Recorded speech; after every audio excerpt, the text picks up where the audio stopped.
Buenas, estamos aquí transmitiendo desde la cuenta de Consex una entrevista con nuestra querida colega Magdalena Villegas. Magdalena es una psicóloga colombiana, uno de los más de 57 conferencistas que van a participar en el primer Congreso Latinoamericano Online de Terapia de Pareja, que se realizará del 5 al 8 de noviembre. Buenos días, Magdalena, ¿cómo estás? Muy buenos días, José Manuel. Es un placer acompañarte hoy y a todas las personas que seguramente están siguiendo con tanto interés estas entrevistas que se han realizado con miras a celebrar ese congreso que va a ser de tanta utilidad. Bien, Magdalena, no veo tu imagen, te oigo tu voz, pero no veo tu imagen. Fíjate si la cámara está encendida de tu aparato. Debe haber alguna cosa extraña por aquí. Vamos a ver. Exacto, fíjate Sí, porque me sale en blanco, no veo tu cara, oigo tu voz, pero no veo tu cara. Y en la grabación, que es lo que generalmente ven las personas después que esta entrevista queda grabada, no aparece tu cara. Pero de todos ah, modos, fíjate si hay algo ¿estás conectada desde qué aparato? Ahora sí Estoy apareció. conectada desde mi celular, desde mi Ok, celular. pero está mostrando lo que está enfrente, no lo que está atrás del celular, porque lo que estoy viendo es una pared blanca y vi algo del computador.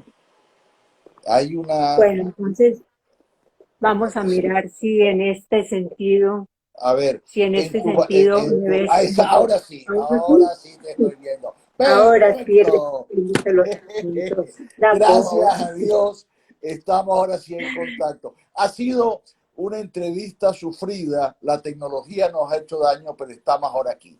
Y Magdalena, Parece. comencemos un poco hablando de ti. ¿Quién es Magdalena Villegas? Cuéntanos un poco de ti. Bueno, soy psicóloga de la Universidad de Manizales. Soy especialista en educación sexual de la Universidad de Caldas, donde he realizado prácticamente toda mi carrera, primero como psicóloga simplemente y después cuando me formé bajo el muy estricto cuidado del doctor Elías Alzate junto con el doctor Bernardo Useche, empecé a desarrollar mis actividades en el campo de la sexualidad humana. Me he ocupado de esa tarea por cerca de 35 años y soy una apasionada de todo lo que tenga que ver en particular con la educación sexual. Muy interesante. Tú estudiaste con Elías Alzate, que es definitivamente una figura importantísima en Colombia. Cuéntanos un poco sobre Elías Alzate, que de él hay pocas cosas escritas, y tú que trabajaste con él, Elías, cuéntanos sobre él. bueno, Elías Sate es un referente indudable de la sexología, no solo de la sexología colombiana, sino de la sexología en el teatro mundial, porque su inmensa curiosidad y su rigor científico lo llevaron a formarse como sexólogo y después a trabajar en quizás la primera cátedra que hubo sobre sexualidad humana en el ámbito universitario que se programó para los estudiantes de medicina de la Universidad de Caldas. Él entonces, en su afán por hacer de la sexualidad un componente, o de mejor, del estudio científico de la sexualidad, un componente indiscutible para la salud de las personas, se interesó en que los médicos se formaran bajo este criterio y después para que la educación sexual pudiera llegar a más personas. Entonces él escogió dentro de las personas que había en la universidad en ese entonces, en una universidad que no tiene un programa de psicología como es la de Caldas. Sin embargo, curiosamente, escogió a dos psicólogos para ser formados bajo su muy rigurosa tutela en el campo de la sexualidad humana. Fue así como ingresamos el doctor Bernardo Seche y yo a su directo cuidado y empezamos entonces a trabajar con él. El doctor Useche posteriormente se iría a San Francisco a realizar allí su doctorado en sexualidad humana y yo me quedaría aquí trabajando con él en las tareas que había en la universidad.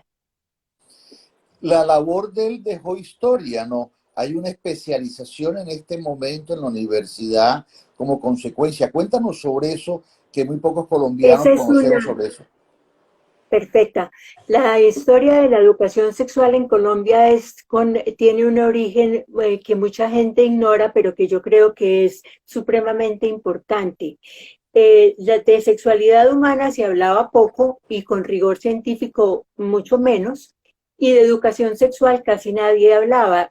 Había como unos intentos aislados en distintas instituciones para tratar de salirle al paso, básicamente a los efectos indeseados del ejercicio de la función sexual. Es decir, se trataba de que las niñas no quedaran embarazadas a muy temprana edad o de que no hubiera muchas dificultades con las infecciones de transmisión sexual, pero de la parte erótica, que es de lo que el doctor Enli particularmente se ocupó, poco o nada se hablaba. Y llegó una coyuntura que empezó su génesis en un pueblito del altiplano cundiboyacense, cuando una profesora de una escuelita rural que se llamaba Lucila Díaz, con muy buen sentido, resolvió llevar a los niños a que vieran el parto de una vaca, el entorno rural, para poderles explicar los asuntos relativos a la reproducción, y los papás de esos niños encontraron muy ofensiva la actividad de la profesora Lucila y entonces pidieron que ella fuera despedida de su trabajo por haber perdido, por haberles hecho perder a los niños la inocencia según el criterio de la comunidad. Entonces la profesora Lucila hizo uso de una herramienta que acababa de ser aprobada por la legislación, que fue una acción de tutela. Y ella entonces decidió tutelar su derecho al trabajo. Y por eso entonces fue que la Corte Constitucional escogió su caso para tratar de ver qué se estaba haciendo para educar en términos de sexualidad a la población y encontró que nada. Entonces fue así como apareció la resolución 3353 del Ministerio de Educación en el año de 1994, que estableció la obligatoriedad de la enseñanza de la educación sexual en todo el país.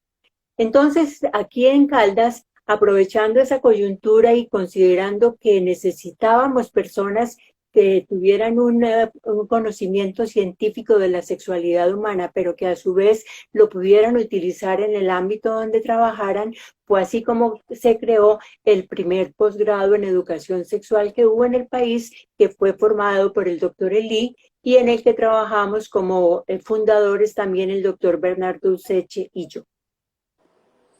Ese posgrado, que fue el primero en Colombia, era para profesionales de todas las categorías, pero dirigido fundamentalmente a los educadores, según entiendo. ¿Estoy equivocado o no?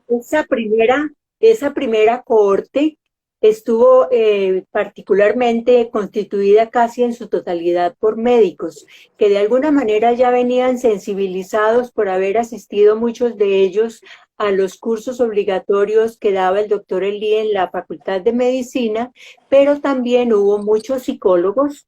Casi que la primera cohorte estuvo constituida casi que por médicos y por psicólogos. Después tuvimos otras cohortes donde se fueron integrando otras personas, por ejemplo, personas que habían egresado de la educación en programas de educación también, y de otras áreas del saber, pero casi siempre estuvo dirigida a psicólogos, a médicos y después a profesores egresados de la misma universidad, bien fuera de historia y geografía o de biología o de otras áreas del saber. Muy interesante eso, muy interesante. ¿Y cómo se llega a la especialización que hay hoy en el área de disfunciones de medicina sexual? ¿Cómo se llama la especialización? Medicina Se sexual. llama especialización de sexología clínica. De sexología clínica. Y Okay. es, ¿Cómo sí, se y llegó a eso? es una transición muy interesante la que se dio, porque después de que se acabó el posgrado, porque ya se habían hecho cohortes en Manizales y en algunos municipios, se hicieron también en Manzanares, que es un municipio de Caldas, en Anserma, otro municipio de Caldas, y se hizo también en el Líbano, Tolima, porque allí se notaba la necesidad de entrenar a personas que se ocuparan de una educación sexual de calidad y entonces se atendieron esas poblaciones. Pero después entonces una de las egresadas de la primera cohorte, la doctora Adriana Arcila, médica con muy buen sentido, pensó que había que buscar que unas personas, médicos en este caso, se especializaran no en educación sexual, sino en sexología, entendiendo la sexología como aquella ciencia que se ocupa de otorgar conceptos, hallazgos de carácter científico o propuestas teóricas lo suficientemente sólidas que engrosaran el cuerpo de la ciencia por sí misma, y entonces ella creó el primer posgrado de sexología clínica, del que hoy ya hay varias cohortes para orgullo nuestro y para beneficio de la comunidad, que cuenta con médicos formados de una manera muy rigurosa, pero que además se han entrenado después para hacer terapia, para hacer programas de educación sexual de cobertura muy, muy seria y muy estricta, y de colaborar con todo aquello que facilite el hacer de la sexología una ciencia respetable, una ciencia con bases científicas sólidas, en la que los prejuicios y los juicios personales que sin mayor fundamentación no quepan, pero que favorezcan entonces una vida sexual más plena y una sociedad más feliz. Magdalena, y en todo ese proceso tú has estado vinculada, ¿verdad?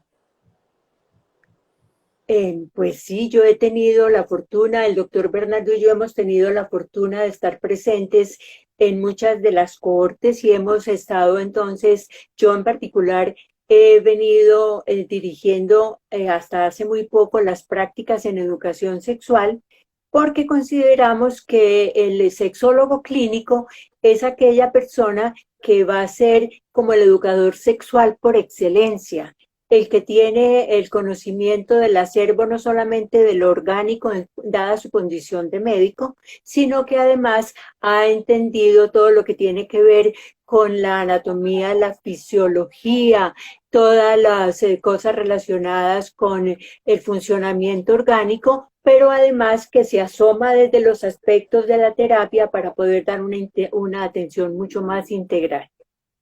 Muy interesante, Magdalena. Bueno, me gustaría preguntarte un poco de tu vida personal, porque los sexólogos tenemos que tener vida personal. En el caso mío, por ejemplo, yo soy abuelo en este momento y estoy muy feliz de ser abuelo, muy Uy, contento de ser abuelo. Cuéntame un poco de tu vida felicitaciones. personal. Bueno, yo soy una mujer casada hace muchos años, felizmente casada, y lo digo de verdad, con una persona maravillosa que resolví hacer uso de la libertad que los seres humanos tenemos de desligar la función erótica de la función reproductiva.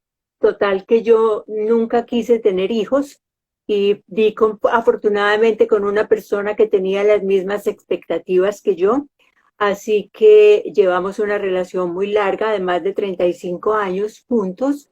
No tuvimos hijos, porque yo creo que esa es una de las características de los seres humanos. Somos la única especie que podemos desligar lo reproductivo de lo erótico y podemos optar por la reproducción si eso es lo que queremos y gozar de los beneficios que tú estás obteniendo después ahora con el regalo de los nietos, o no hacerlo si es que consideramos que no estamos lo suficientemente audaces o preparados o no tenemos suficiente valor. A veces es un asunto de responsabilidad y de valor para llevar adelante la difícil, exigente y loable tarea de la crianza. Bien. Ahora, desde el punto de vista profesional, tú has trabajado mucho tiempo como docente de la universidad de, ¿qué De universidad? ¿La de Caldas. Caldas? De Caldas, De sí. Caldas. Y estás De vinculada hecho, ahora a la especialización de sexología clínica. sí. Mi vida laboral se ha desarrollado en la Universidad de Caldas, por la que siento una profunda admiración y un entrañable cariño, porque he podido hacer uso de la ventaja de las universidades públicas de la libertad de cátedra real. Es allí entonces en las aulas donde he podido desarrollar lo que yo creo que ha sido mi faceta más interesante desde el punto de vista académico, porque el campo de la sexualidad humana es tan amplio, es tan apasionante y tan enriquecedor, que poder haber compartido con estudiantes muchos años asuntos relacionados con la sexualidad humana probablemente me ha permitido asomarme a la esfera más íntima de esas personas, y sueño yo quizás con haber mejorado su desempeño, su visión, su percepción del mundo, y a través de esos estudiantes también la posibilidad de que otras personas tengan una mejor información sobre asuntos sexuales. Muy interesante. Magdalena, ahora háblanos un poco de tu ponencia en el Congreso. ¿Qué tema tú vas a desarrollar en el Congreso online que habrá del 5 al 8 de noviembre, organizado con el nombre de CONSEX? Primero que todo, quiero agradecerte a ti en particular por haberme incluido dentro de esa nómina de conferencistas. Yo me siento supremamente honrada de ser parte de este grupo, cosa que te agradezco. Y en segundo lugar, cuando tú me invitaste, yo quise utilizar mi experiencia como educadora sexual, que voy a definir brevemente quién se supone que debe ser un educador sexual. Es una persona que debe tener sólidos conocimientos en los distintos campos de la sexología, que a su vez se apoya en muchas ciencias, se apoya en la medicina, en la antropología, en la sociología, en casi todas las esferas del saber, porque los seres humanos en nuestra condición sexual tenemos que vernos con muchas facetas y con muchas otras ciencias que nos nutren y nos apoyan. Entonces, como te decía, haciendo uso de mi experiencia en educación sexual, quise denominar mi intervención como la educación sexual como una intervención terapéutica. Y es que realmente desde la misma consulta uno a veces hace terapia simplemente dando información veraz y la mayoría de las veces descomplicada sobre asuntos sexuales que son muy sencillos si es que uno los entiende como tales. La vida sexual es muy compleja, y a veces las cargas y los pesos que las personas arrastramos se deben a una mala información sobre asuntos sexuales o a la perpetuación de una serie de prejuicios o de mitos que nos han ido heredando con quienes hemos compartido algunos momentos de nuestras vidas. Por eso entonces es que yo estoy convencida de que no hay que hacer muchas veces unas terapias muy complejas, a menos que las condiciones así lo ameriten, para poder despejar muchas inquietudes que son simplemente asuntos de tener una información adecuada, veraz, científica y actualizada. Por poner solamente un ejemplo, muchas personas consultan al sexólogo o a un psicólogo que se ocupe de asuntos de sexualidad sobre asuntos relacionados con la orientación sexual. En muchos de los casos, la gente todavía cree que la orientación sexual es algo que se puede o que se debe modificar, y que todos entonces idealmente deberían ser heterosexuales. Y sucede que no es así, y cuando uno le explica a una persona que la orientación sexual se mueve en un espectro muy amplio y que hoy se entiende, por ejemplo, que la homosexualidad es solamente una variación de la conducta sexual normal, y se le explica que no es que lo hayan echado a perder y que eso no se debe corregir porque no está mal, se le presenta todo ese campo, entonces lo que era aparentemente un problema sexual se reduce a entenderlo bajo la lógica de la nueva información, y muchas veces eso puede ser suficiente. Por supuesto que esto no es tan simple como lo acabo de mencionar, se necesita pues un aparato, digamos, conceptual y pedagógico para hacer que la persona entienda el asunto, pero eso se puede resolver. Entonces, ese es un asunto de aparente envergadura, que con buena información de educación sexual puede intervenirse. Y así muchos otros. De hecho, los que llamamos problemas sexuales menores se pueden resolver con educación sexual positiva.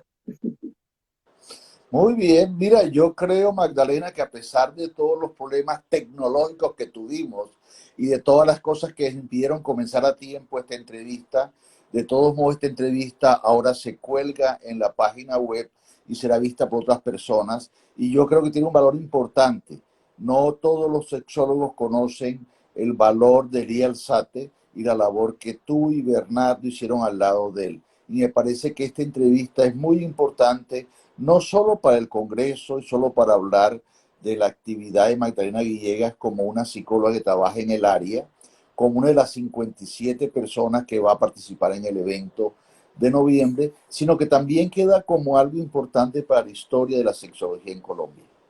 Fue un placer compartir contigo, Magdalena. Muchas gracias por aceptar esta invitación. Y bueno, seguiremos viendo algunas otras cosas más adelante después de finalizar esta entrevista. Bye, bye. Muchísimas gracias, José Manuel. Un saludo muy afectuoso para ti. Ok.